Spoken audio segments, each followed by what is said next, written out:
আজ আমি তোমাদের সাথে দারুণ স্বাদের বরিশালি ইলিশ রেসিপিটি শেয়ার করব। চলো রেসিপিটি দেখে নেওয়া যাক। বরিশালি ইলিশ বানানোর জন্য আমি এখানে 5 পিস ইলিশ মাছ নিয়ে নিয়েছি। এখন ইলিশ মাছের মধ্যে নুন দিয়ে দিচ্ছি আর দিয়ে দিচ্ছি হলুদ গুঁড়ো। এবারে নুন আর হলুদটা ইলিশ মাছের সাথে খুব ভালো করে মাখিয়ে নেব।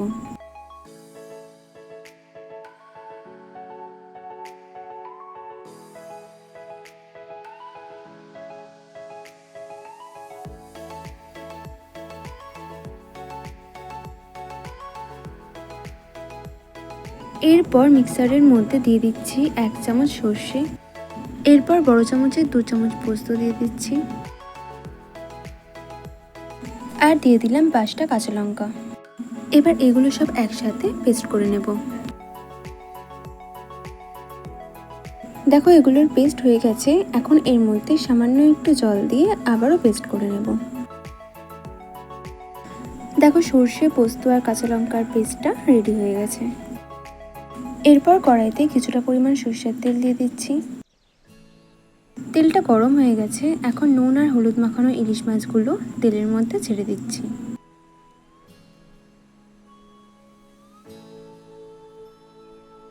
গ্যাসের ফ্লেমটা মিডিয়ামে রেখে ইলিশ মাছগুলোকে হালকা করে ভেজে নেব।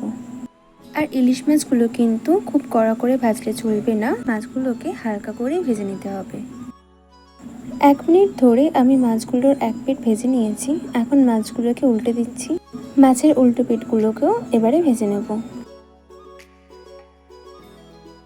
আবারও 1 মিনিট ভেজে নেওয়ার পর এখন ইলিশ মাছগুলোকে তেল থেকে তুলে নিচ্ছি।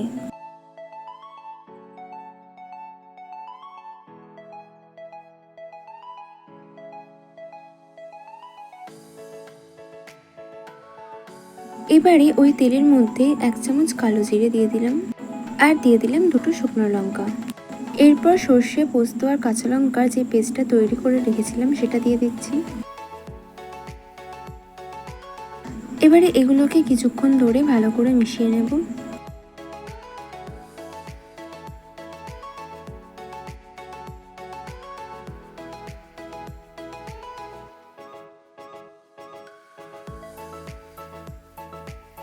এখন মিক্সির বাটিটা ধুয়ে কিছুটা জল দিয়ে দিলাম।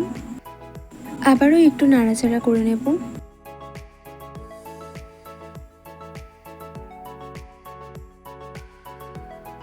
এখন দিয়ে দিচ্ছি ছোট চামচের 1 চামচ হলুদ গুঁড়ো আর 1 চামচ নুন। এখন গ্যাসের ফ্লেমটা মিডিয়াম টু হাইতে রেখে কিছুক্ষণ নাড়াচাড়া করে নেব।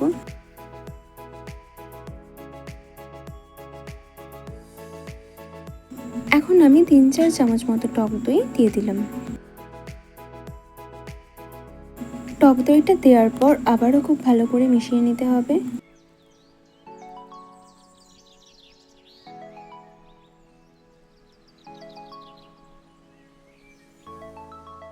একটু নেড়েচেড়ে নেওয়ার পর দইয়ের বাটিটা ধুয়ে সামান্য একটু জল দিয়ে দিলাম আর 6-7টা মতো কাঁচা লঙ্কা দিয়ে দিলাম। এরপর ভেজে রাখা ইলিশ মাছগুলো এক এক করে দিয়ে দেব।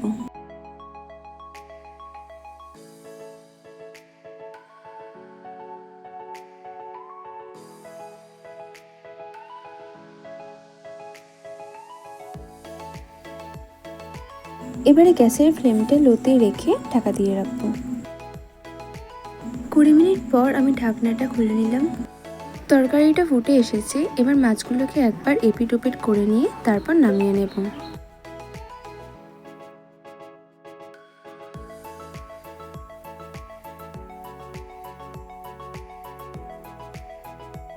বরিশালি ইলিশ রেসিপিটি তৈরি হয়ে গেছে।